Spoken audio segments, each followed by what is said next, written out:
8 centuries ago, during the medieval era of history, the people of Europe followed a way of life called feudalism that would seem strange to us today. The medieval era was a time when the huge castles of powerful lords dotted the countryside, a time of constant warfare, when knights put on suits of metal armor before going into battle, a time when most ordinary people lived in humble cottages on large feudal estates and had very few individual rights. It was also the time when the world's largest and most beautiful Christian churches were being built. All in all, it was one of the most fascinating periods in the history of the world. Now, let us find out what it was like to live in medieval times.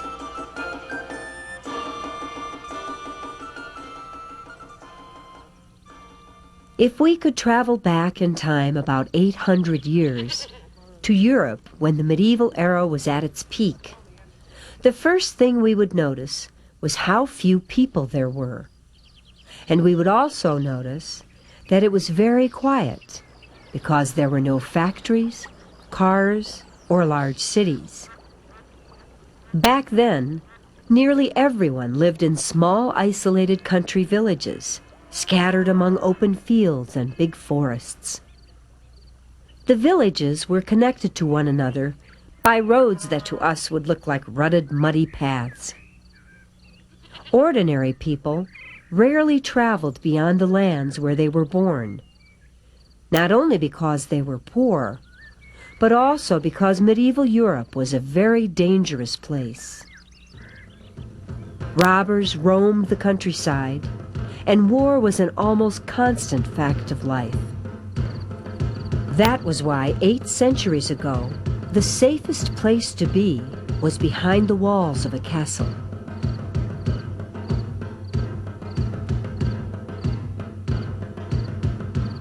In medieval Europe, castles were found almost everywhere. The fact that so many castles were built shows how much fear people lived with back then. Castles were almost always the biggest buildings for miles around. They were the fortress homes of the noble lords, some of the wealthiest and most powerful people in Europe. But a castle was also home to lots of servants and soldiers as well. Inside their walls, wars were planned and important political decisions were made. But they also were places where villagers could seek protection in times of danger. Castles were built in places that were easy to defend.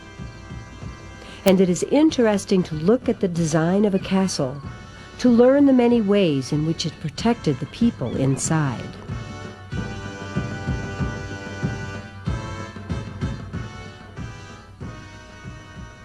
As a first line of defense, most castles had a tall outer wall that was often surrounded by a deep, water-filled moat.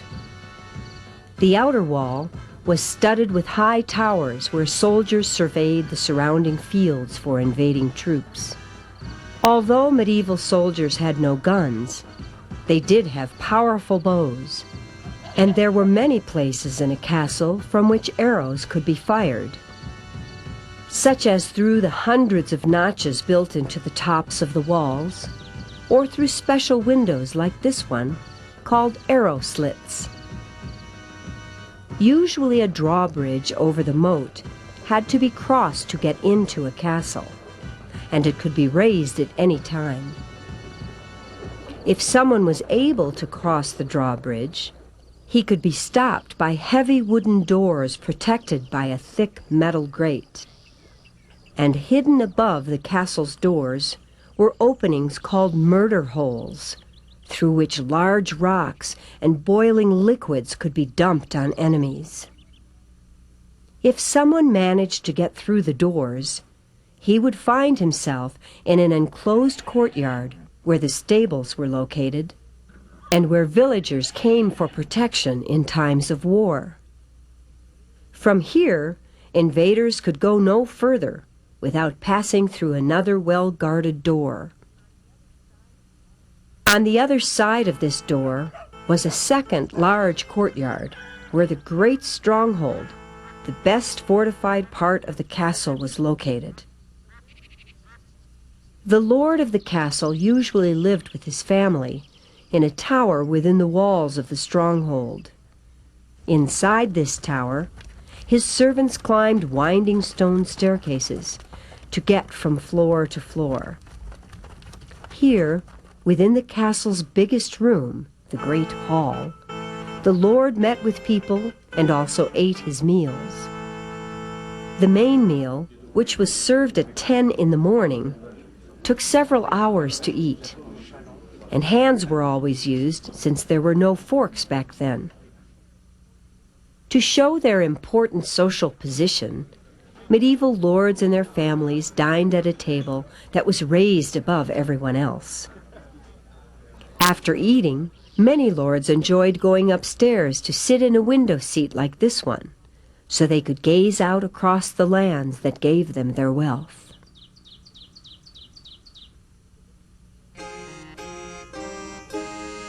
The medieval way of life known as feudalism was based on the ownership of land, and feudal social classes reflected how much land people owned.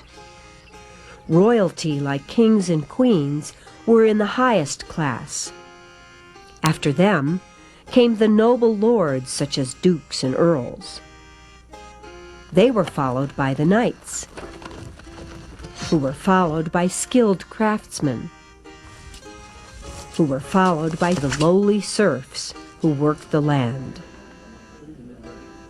Under the feudal system, people of lower classes showed their respect to the upper classes by serving them, and for their service they received rewards. For example, the lord of a great castle might serve his king by supplying him with knights and soldiers for a war. To show his appreciation for this service, the king might reward the lord with a gift of land, usually in the form of a manor, which was an important unit of territory in feudal society.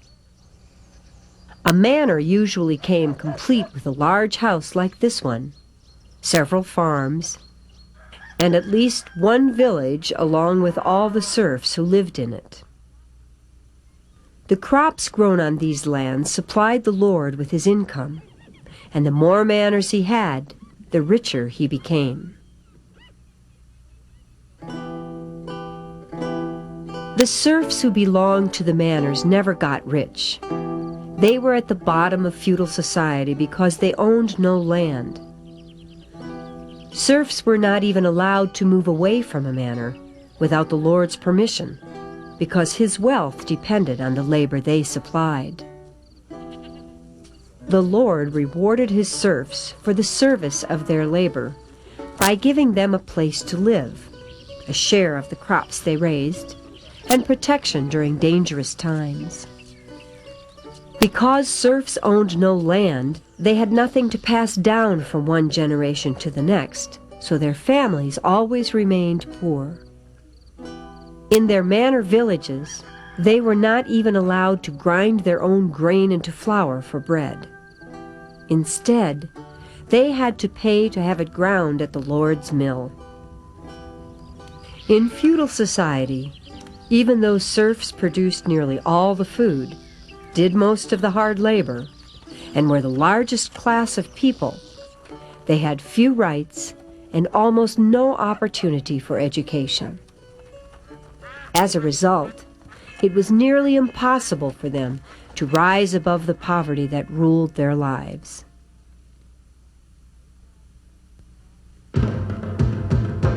While serfs provided the labor on great feudal estates, knights were highly valued for their military skills, so there were always quite a few of them on hand at a castle.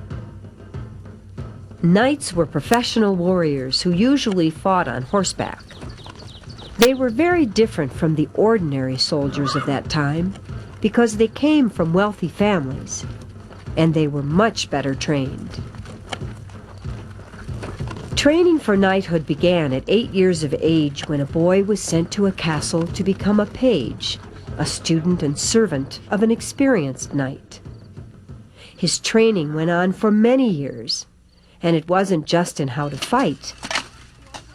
It was also in such things as horsemanship, reading, singing, chess, and the art of falconry. Special contests called tournaments were often held so that knights and those learning to be knights could practice the skills they needed for combat. Tournaments were popular forms of entertainment in medieval times, but they were dangerous, and knights were often severely injured participating in them. Because knights came from well-to-do families and were so valued for their fighting skills, they held a very high position in feudal society, just below the noble lords. That was why, to show them respect, knights were always addressed as Sir. A noble lord would often reward a knight for his courage with the gift of manor lands and the income they provided. So on a lord's great estate, it was not uncommon to find knights living in many of the manor houses.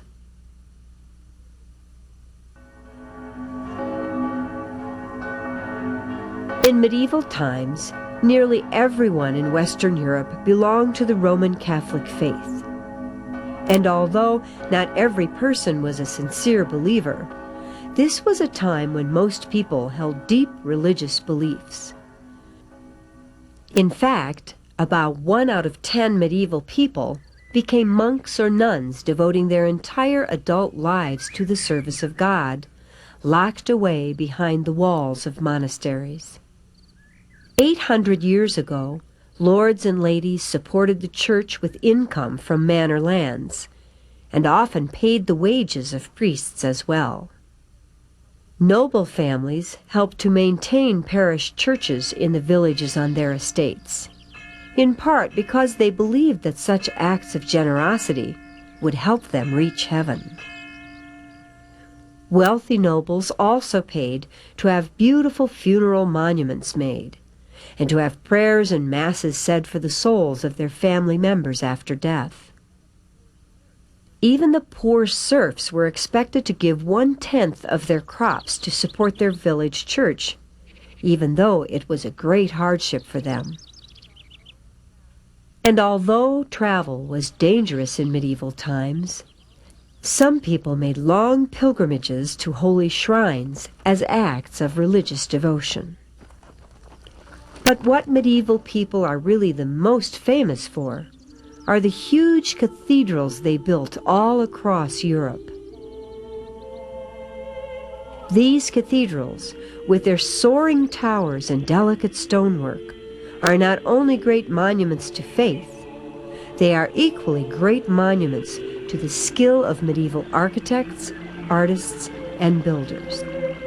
It took hundreds of years to construct most medieval cathedrals, but when they were done, they were truly magnificent places in which to worship, places that filled people's hearts with the mystery and glory of God.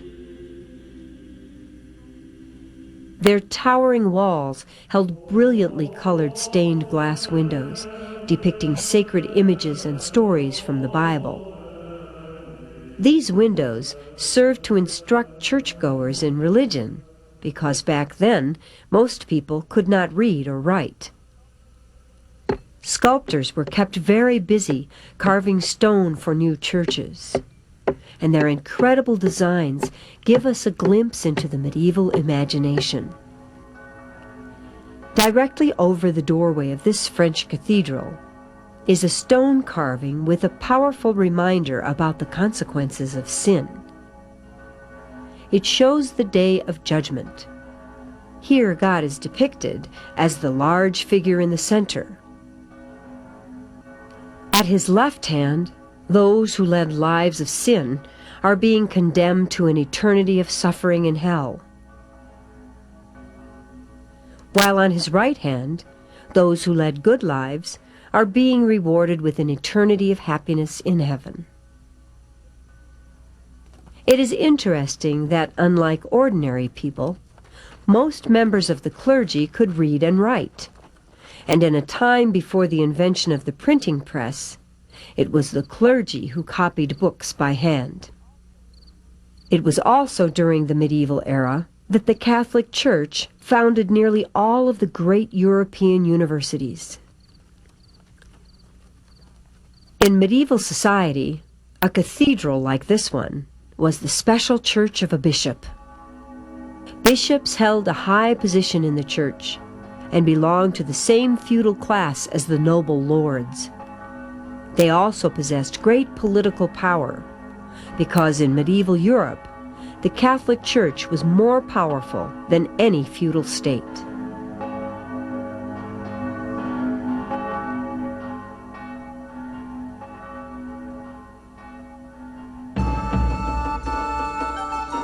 As we have just learned, the medieval era was a time when people's lives were strongly affected by both their deep religious beliefs and their fear of war. It was a time of knights, of feudal manners, and enormous class differences. When most people owned no land, were poor, and were ruled by a few wealthy lords who lived behind the walls of huge castles. But the medieval era also created great centers of learning and countless rich treasures of architecture and art that continue to inspire people to this very day.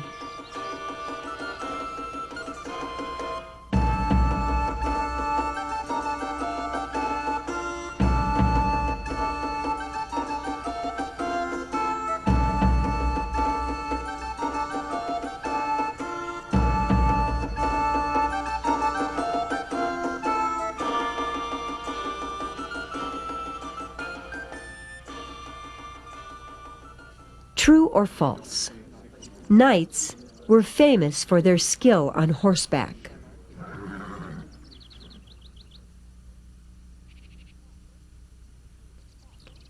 True or false? Most medieval people lived in cities.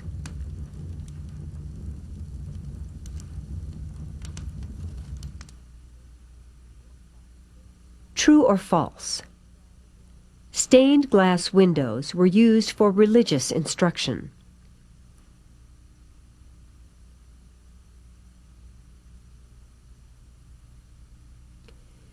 True or false? Medieval lords owned whole villages.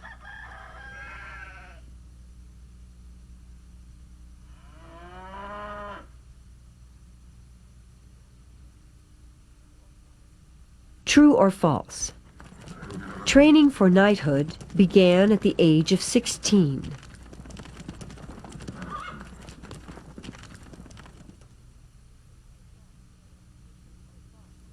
True or false? Serfs were considered to be a part of a manor.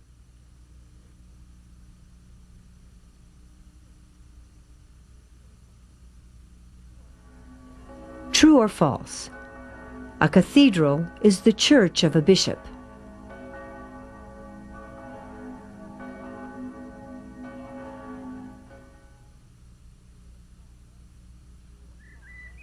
True or false? Manors were important units of land in medieval times.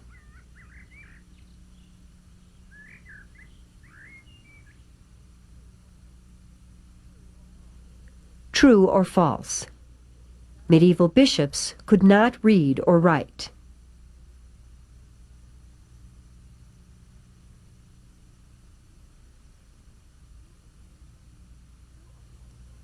True or false? Medieval castles had powerful guns.